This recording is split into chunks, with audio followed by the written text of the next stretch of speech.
The rope burned against Cordelia Ashworth's wrists as she dangled precariously from the old oak tree, her wedding dress torn and muddy from the struggle. Below her, the Crimson Snake gang hooted with laughter, their leader Vance Murdoch spinning, his revolver like a carnival trick. "Last chance, pretty lady," Murdoch called up to her, his gold teeth glinting in the afternoon sun. "Tell us where your daddy hid that silver mine deed, or we string you up proper-like." Cordelia's chest heaved as she fought against the panic. Her father had died protecting that secret, and she'd be damned if she'd give it up to these vultures who'd terrorized Willowbrook for months. The wedding that was supposed to take place an hour ago seemed like a distant dream now. Her cowardly fiancé had fled the moment the gang appeared at the church. "Go to hell," she spat, earning another round of cruel laughter. "Feisty one, ain't she?" Murdoch's second in command, a scarred man called Rattler, adjusted the noose around her neck. "Maybe we should have some fun with her first." Desperation clawed at Cordelia's throat. The handful of townspeople who'd witnessed her abduction had scattered like leaves in the wind. No one was coming. No one ever stood up to the Crimson Snakes. "I'll marry anyone who saves me," she screamed at the empty horizon, her voice cracking with desperation and defiance. "Anyone brave enough to face these cowards." Murdoch doubled over with laughter. "You hear that, boys? The lady's proposing to ghosts." The sound of hoofbeats cut through their mirth like a blade through silk.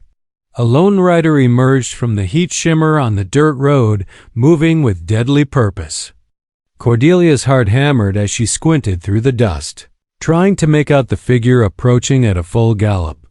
The man wore a long brown duster that flapped behind him like wings, and sunlight caught the badge pinned to his vest. A sheriff's badge. "Well, I'll be damned," Rattler muttered, his hand instinctively moving to his gun. "Looks like we got ourselves a hero." Murdoch's laughter died in his throat as the rider drew closer. Even from a distance, there was something unsettling about the man's presence, the way he sat his horse with absolute confidence, the way his hat shadowed his face like death itself. "You boys having a party without me?" the sheriff called out as he reined in his horse about 30 yards away. His voice carried the kind of calm that preceded a storm. Cordelia felt a strange flutter in her chest. She'd never seen this man before. Yet something about his voice sent warmth through her despite her dire circumstances. "This ain't your jurisdiction, lawman," Murdoch snarled, though his bravado sounded forced. "Keep riding and maybe you'll live to see tomorrow." The sheriff dismounted slowly, deliberately, his spurs jingling in the sudden silence. "The lady made an offer I heard clear as church bells," he said, pushing back his hat to reveal steel gray eyes and a face carved from granite and determination. "Figured I'd take her up on it." Sheriff Caspian Wolf had been tracking the Crimson Snake gang for 3 months, following their bloody trail across 2 territories. He'd planned to take them when they were sleeping, not in broad daylight with a hostage, but fate had dealt a different hand. The woman hanging from the oak tree had hair like spun copper and eyes that blazed with more fire than fear. Even with death staring her in the face, she held her chin high. Caspian had known many brave men who couldn't match her courage. "You're making a mistake, Sheriff," Murdoch warned, but his voice had lost its earlier confidence. Something about Wolf's stillness unnerved him. "There's 6 of us and 1 of you." "I can count," Caspian replied, his hand resting casually on his gun belt. "Question is, which one of you wants to die first?" Rattler took a nervous step backward. "Boss, maybe we should—" "Shut up," Murdoch hissed. He couldn't afford to look weak in front of his men, not when they were so close to finding that silver. "Mine. You want the girl, lawman? Come and take her." Caspian's eyes never left Murdoch's face as he spoke to Cordelia. "Miss, that offer still stand?" Despite everything, Cordelia felt her cheeks warm. "Depends on whether you can back up that badge with action, Sheriff." A smile ghosted across Caspian's lips. I reckon we'll find out together. The first shot came from Murdoch's right hand, and Caspian moved like lightning had struck him. His Colt appeared in his hand as if by magic, barking twice in rapid succession. Two of Murdoch's men dropped before their guns cleared leather. Rattler dove for cover behind a boulder, firing wild shots that kicked up dirt around Caspian's boots. The sheriff rolled behind a fallen log, his mind calculating angles and distances, with the precision of a man who'd survived 100 gunfights. "Cut her down!" Murdoch screamed at his remaining men. "She's our ticket out of here." But Caspian was already moving. He vaulted over the log and sprinted toward the tree, bullets whining past his ears. A gang member stepped into his path, shotgun leveled, and Caspian's Colt roared again. The man spun and fell. Murdoch himself was climbing toward Cordelia, knife in hand, his face twisted with rage. "If I can't have the deed, nobody gets it."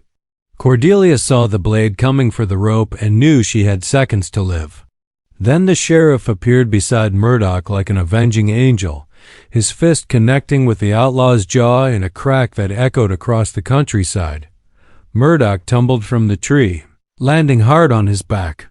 Caspian caught Cordelia as she fell, the rope snapping clean through.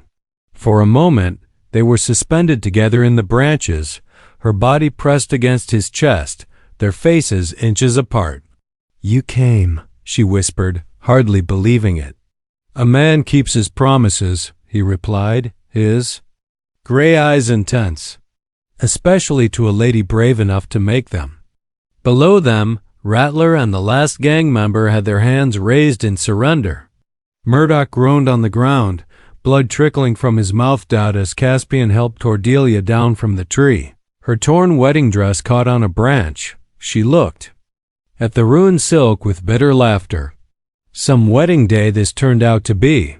"Day's not over yet," Caspian said quietly, cutting the ropes from her wrists with gentle precision. "And you did make an offer." The town of Willowbrook buzzed with excitement as news of Sheriff Wolf's heroics spread like wildfire. Cordelia sat on the steps of Doc Hartwell's office, wincing as the elderly physician cleaned the rope burns on her wrists. Her rescuer stood nearby, methodically reloading his Colt while keeping one eye on the 3 surviving gang members locked in the town's small jail. "You're lucky, Miss Ashworth," Doc Hartwell murmured, applying salve to her wounds. "Few more minutes and—" He shook his head, unable to finish the thought. Cordelia's eyes found Caspian's. He'd removed his hat, revealing dark hair streaked with premature silver at the temples. There was something mysterious about him, as if he carried secrets as heavy as the guns on his hips. "Sheriff," she called softly, "a word?" He holstered his weapon and approached, his boots clicking against the wooden planks. "Yes, ma'am?" "About what I said out there, ... To quote, she felt heat creep up her neck. In the desperation of the moment, her words had seemed natural, necessary even. Now, with half the town watching from doorways and windows, they seemed incredibly forward. "You spoke from the heart," Caspian said, his voice low enough that only she could hear. "No shame in that." "But you don't even know me," Cordelia protested. "I could be a terrible wife. I'm stubborn. I speak my mind too often, and I've never cooked a meal that didn't involve burning something." Caspian's mouth quirked upward at the corners. "I'm not looking for a cook, Miss Ashworth. I'm looking for a partner." Before she could respond, Mayor Higgins came bustling over, his face flushed with excitement and relief. "Sheriff Wolf, the whole town owes you a debt of gratitude. The Crimson Snakes have been terrorizing us for months. Name your reward, anything within our power." "Just doing my job, Mayor," Caspian replied, but his eyes remained on Cordelia. "Nonsense. You saved our most prominent citizen's daughter. There must be something—" "Actually," Cordelia interrupted, rising to her feet with newfound determination, "there is something. She stepped closer to Caspian, close enough to see the flecks of blue in his gray eyes. I made a promise, and Ashworth women keep their word. A murmur ran through the gathering crowd. Cordelia could see her former fiancé, Percival Sterling, hovering at the edge of the group, his face pale with shock and perhaps regret. "Miss Ashworth," Caspian said carefully, "you don't owe me anything. What I did, any decent man would have done." "But they didn't," she replied firmly. "You did. And I meant what I said." She turned to address the crowd, her voice carrying clearly across the dusty street. "I, Cordelia Ashworth, formally withdraw my engagement to Percival Sterling and offer my hand in marriage to Sheriff Caspian Wolfe, who proved himself a true man when it mattered most." Gasps and excited chatter erupted from the townspeople. Percival's face went from pale to red to purple, but he said nothing. What could he say? Everyone had seen him flee when the guns came out. Caspian studied her face intently. "You sure about this, Miss Ashworth? Marriage is more than gratitude." "I'm sure," Cordelia said, though her heart hammered against her ribs. "The question is, Sheriff, are you brave enough to marry a woman who speaks her mind?" For a long moment, the street fell silent except for the whisper of wind through the wooden buildings. Then Caspian reached up and touched the brim of his hat in a gesture that was somehow both respectful and intimate. "I reckon I am, ma'am, but I have conditions of my own." "Conditions?" Cordelia raised an eyebrow, acutely aware of every eye in Willowbrook focused on their exchange. Caspian glanced around at the gathered crowd, then back to her. "This isn't exactly the place for such a conversation. Walk with me?" Without waiting for an answer, he offered his arm. Cordelia hesitated for only a moment before taking it, feeling the solid strength beneath his shirt sleeve. They walked toward the edge of town, leaving behind the whispers and speculation. "What kind of conditions?" she asked once they were alone. Beneath a grove of cottonwood trees, Caspian stopped and turned to face her, his expression serious. "I won't have a wife who marries me out of obligation. If we do this, it needs to be because you want to, not because you feel trapped by your own words. And if I said I did want to?" The question slipped out before Cordelia could stop it, surprising them both with its boldness. "Then I'd ask why," he replied quietly. "You don't know anything about me, Cordelia. I could be a drifter, a killer, a man running from his past." She studied his face, noting the tiny scar above his left eyebrow, the way his eyes seemed to hold shadows she couldn't read. "Are you? Which one?" "Any of them." "All of them." Caspian was quiet for so long she thought he might not answer. When he spoke, his voice carried the weight of old pain. "I was a Texas Ranger for 10 years. Lost my partner to outlaws not much different from the Crimson Snakes. Been hunting bad men ever since, trying to balance the scales." "That doesn't sound like running to me," Cordelia said softly. "That sounds like a man with a mission. A mission that's kept me alone for 3 years. No home, no family, nothing but a badge and a gun. That's not much to offer a woman like you." Cordelia stepped closer, close enough to catch the scent of leather and gunpowder that clung to his clothes. "What if I told you that I've been alone too? That my engagement to Percival was arranged by my father before he died, and I only agreed because I thought it was what was expected of me? I'd say, that's no basis for choosing another man." "You're right," she agreed. "But what happened today, ... When you appeared on that horizon, when you looked at me with those steady eyes and promised to help, I felt something I've never felt before. Like I was seeing what a real partnership could look like." Caspian's hand found hers, his calloused fingers gentle against her skin. "Cordelia, I need you to understand. If we do this, if we marry, I won't change who I am. The badge comes with me. The danger comes with me." "Good," she said, surprising him. "I'm tired of safe." Safe gave me Percival Sterling, who ran at the first sign of trouble. Safe would have gotten me killed today if not for you." A smile tugged at the corner of his mouth. "You're not what I expected when I heard that voice calling across the prairie." "What did you expect?" "A damsel in distress. Instead, I found a woman who kept her courage even with a noose around her neck." His thumb traced across her knuckles. "The kind of woman who might be able to handle being married to a lawman. Is that a yes, Sheriff Wolf?" "That's a yes, miss." "Ashworth, but we do this right. Proper courtship, time to get to know each other.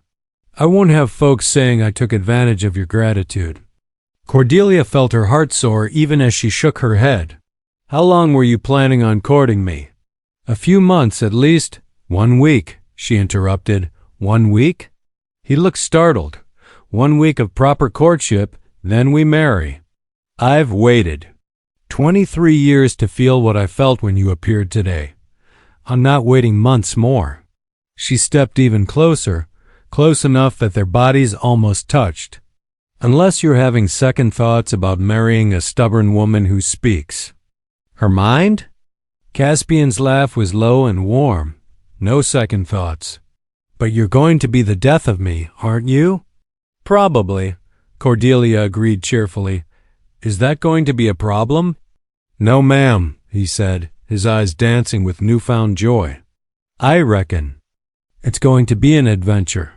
The week that followed was unlike anything Willowbrook had ever seen. Sheriff Caspian Wolf courted Cordelia. Ashworth, with a combination of old-fashioned propriety and unmistakable intensity that had the entire town talking. Every morning, he appeared at her door with wildflowers he'd picked on his dawn patrol. Every evening, they walked the main street together while he told her stories of his travels, and she shared her dreams of seeing the world beyond their small town. The townspeople watched these rituals with fascination, many commenting that they'd never seen two people so perfectly matched in their stubborn determination to do things their own way. "He's not what I expected for you," Cordelia's best friend Magnolia Whitmore confided as they sat on the porch of the general store, watching Caspian and the town's children in an impromptu shooting lesson using tin cans and careful supervision. "What did you expect?" Cordelia asked, though her eyes never left the sheriff as he patiently adjusted young Timothy Fletcher's stance.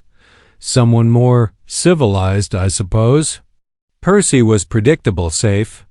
"Percy was a coward," Cordelia said bluntly. "When it mattered, he showed his true character. Caspian showed his too." As if sensing her attention, Caspian looked up from his lesson and touched the brim of his hat in her direction. The simple gesture made her heart race just as it had every day that week. "You're in love with him," Magnolia observed with a knowing smile. "Completely," Cordelia admitted without embarrassment. "And the terrifying part is, I think he feels the same way."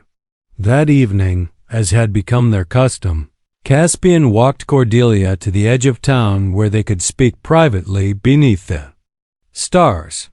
But tonight felt different somehow, charged with an electricity that made the air itself seem to shimmer. "Tomorrow's the day," Caspian said quietly, taking her hand as they stopped beside the old oak tree where they'd first met. Someone had cut away the hanging rope, but the tree stood as a testament to their beginning. "Having second thoughts?" Cordelia teased, though she held her breath waiting for his answer. "About marrying you? Never."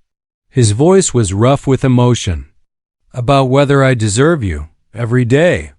She turned to face him fully, her hands finding the lapels of his vest. "Caspian Wolf, you listen to me. You're not just the man who saved my life. You're the man who showed me what it means to truly live. You're brave, honorable, kind to children, and gentle with frightened women. You're exactly what I want. Even knowing what our life will be like, following wherever the law takes us, never sure when danger might find us, especially knowing that," she said firmly. "I'd rather face 1,000 dangers with you than live 1,000 safe, empty days without you." Caspian's hands framed her face, his thumbs tracing the line of her cheekbones. I love you, Cordelia Ashworth. I loved you from the moment I heard you defying those outlaws with a noose around your neck. I'll love you until the day I die. And I love you, Caspian Wolf, not because you saved me, but because you saw me. The real me, stubborn and willful and unafraid to speak my mind, and you didn't want to change any of it.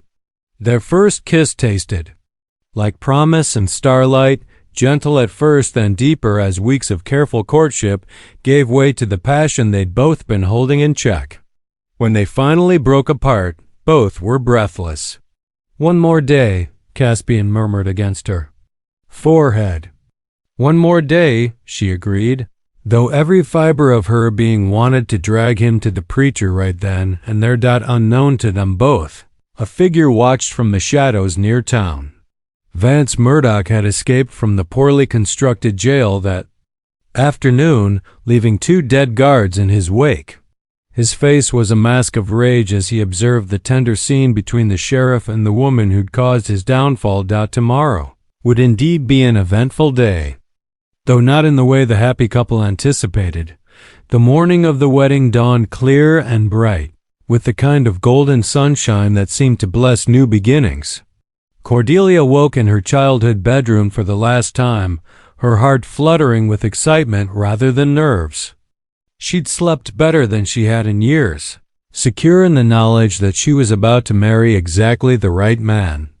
Magnolia and several other ladies arrived early to help her prepare, bringing with them a new dress they'd sewn in secret, a creation of ivory silk with delicate pearl buttons and lace that had belonged to Cordelia's grandmother. You look radiant, Magnolia said, securing the final pins in Cordelia's elaborate updo. Like you're glowing from the inside out. I feel like I could light up the entire territory, Cordelia laughed, checking her reflection in the mirror. The woman looking back at her was transformed. Gone was the dutiful daughter who'd been prepared to marry for convenience. In her place stood a woman in love, ready to embrace whatever adventures lay ahead. Meanwhile, across town, Caspian was having his own preparations disrupted by an unexpected discovery. Deputy Marshal Frank Garrison had ridden in at dawn with news that made the sheriff's blood run cold. Murdoch escaped yesterday evening, Garrison reported, his weathered face grim. Killed both guards. We found tracks heading this direction. Caspian's jaw tightened as he adjusted his gun belt. He's coming for revenge. The question is when. Could be he's long gone by now, figuring discretion's the better part of valor, Garrison suggested hopefully. Not Murdoch. He's the type to burn everything down if he can't have what he wants. Caspian checked his pocket watch an hour until the ceremony. Double the guards around the church. And Frank? Don't tell Miss Ashworth. This is her wedding day. You sure that's wise? She struck me as a woman who can handle the truth. She can handle anything, Caspian agreed, but she shouldn't have to, not today. The church filled early with what seemed like every resident of Willowbrook and the surrounding ranches crowding into the pews. Even former fiancé Percival Sterling attended, though he sat in the back looking thoroughly miserable. Cordelia arrived promptly at noon, radiant in her new dress and carrying a bouquet of the same wildflowers Caspian had brought her each morning. As she walked down the aisle on the arm of Mayor Higgins, who'd volunteered to stand in for her deceased father, her eyes found Caspian's and never wavered. He stood at the altar in a new black suit, his badge polished to a mirror shine, looking every inch the hero she'd fallen in love with. The smile that spread across his face when he saw her could have powered the entire town. Reverend Morrison began the ceremony with traditional words about love, commitment, and the sacred bonds of marriage. Cordelia barely heard him, lost in Caspian's steady gaze. They'd written their own vows, and when the time came, she spoke from her heart. Caspian, a week ago I thought I knew what my life would be: safe, predictable, empty. Then you appeared like an answer to a prayer I didn't even know I was praying. You showed me that real love isn't about security or convenience. It's about finding someone brave enough to stand with you against whatever comes. I promise to be that person for you, to stand by your side through danger and calm, to love you with everything I am for all the days of my life. Caspian's vows were equally heartfelt. Cordelia, you called out for someone to save you, but the truth is, you saved me. You saved me from a life of loneliness, from believing that duty and justice were all I could ever have. You taught me that a man can serve the law and still build a life worth living. I promise to protect you, to cherish you, to be the partner you deserve in all things until my last breath. Just as Reverend Morrison reached the crucial words, "If anyone objects to this union, speak now or forever hold your peace," the church doors burst open with a crash that echoed like thunder. Vance Murdoch stood silhouetted against the noon sun, a gun in each hand and madness blazing in his eyes. "I object," he snarled. The congregation erupted in screams and chaos as people dove for cover behind pews. But Caspian was already moving, his hand instinctively reaching for his gun even as he stepped protectively in front of Cordelia. "Let it go, Murdoch," he called out, his voice carrying clearly over the panic. "This isn't about her anymore. It's between you and me." "Oh, but it is about her," Murdoch laughed, the sound harsh and unhinged. "Little Princess cost me everything. My gang, my reputation, my freedom. Seems only fitting she should pay the price." Cordelia's hand found Caspian's arm, squeezing gently. "Together," she whispered, echoing the word that had become their promise to each other. "Together," he agreed, never taking his eyes off the outlaw. Murdoch raised both guns, but he'd made a fatal mistake. In his rage and desire for revenge, he'd forgotten the most important rule of gunfighting: never give your opponent time to think. Caspian's Colt appeared in his hand with practiced ease, and his shot rang out just as Murdoch's fingers tightened on his triggers. The outlaw's guns discharged harmlessly into the church ceiling as he stumbled backward, clutching his shoulder. A second shot from Deputy Marshal Garrison, who'd been stationed near the door, sent Murdoch to his knees. "It's over," Caspian announced, his voice steady as he kept his gun trained on the wounded man. "This time, we'll make sure you reach the territorial prison." As Garrison and several townsmen secured Murdoch, Caspian holstered his weapon and turned back to his bride. Cordelia stood exactly where he'd left her, her bouquet clutched in steady hands, her chin raised with the same courage he'd first witnessed a week ago. "Well," she said with remarkable composure, "that was exciting. Shall we finish getting married?" The congregation, realizing the danger had passed, began to laugh with relief and admiration. Here was their sheriff's bride, unflappable, ineffappable, ineffable, ineffado, ineffad sheriff's bride, unflappable, ineffadious, face of mortal peril, already proving herself worthy of the badge her husband wore. Reverend Morrison, still pale but determined to complete his duty, cleared his throat. "Where were we?" "Ah, yes." He looked around at the bullet holes in his ceiling and the blood on his floor, then smiled. "By the power vested in me by the territory of Arizona, I now pronounce you husband and wife. Sheriff Wolf, you may kiss your bride." Caspian cupped Cordelia's face in his hands, studying her features as if memorizing them. "No regrets?" "Only that it took me 23 years to find you," she replied, rising up on her toes to meet him halfway. Their kiss was witnessed by a church full of cheering townspeople, sealed by gunfire and blessed by the kind of love that could weather any storm. When they finally broke apart, both were grinning with pure joy. "So, Mrs. Wolf," Caspian said, testing out her new name, "ready for that adventure I promised you?" Cordelia laughed, the sound bright as church bells. "Lead the way, Sheriff. Wherever you go, I'll be right beside you." And as they walked hand in hand out of the church and into their future together, the people of Willowbrook knew they'd witnessed something special, a love story forged in danger, strengthened by courage, and destined to become the stuff of legend. 3 months later, when news came of Sheriff and Mrs. Wolf's heroic capture of the infamous Dalton gang, no one in Willowbrook was surprised. They'd known from the moment Cordelia Ashworth called out her desperate challenge and Caspian Wolf answered it that they were watching the beginning of something extraordinary. After all, some love stories are written in ink. Others are written in gunpowder and starlight, courage and commitment. The best ones, like theirs, are written to last forever.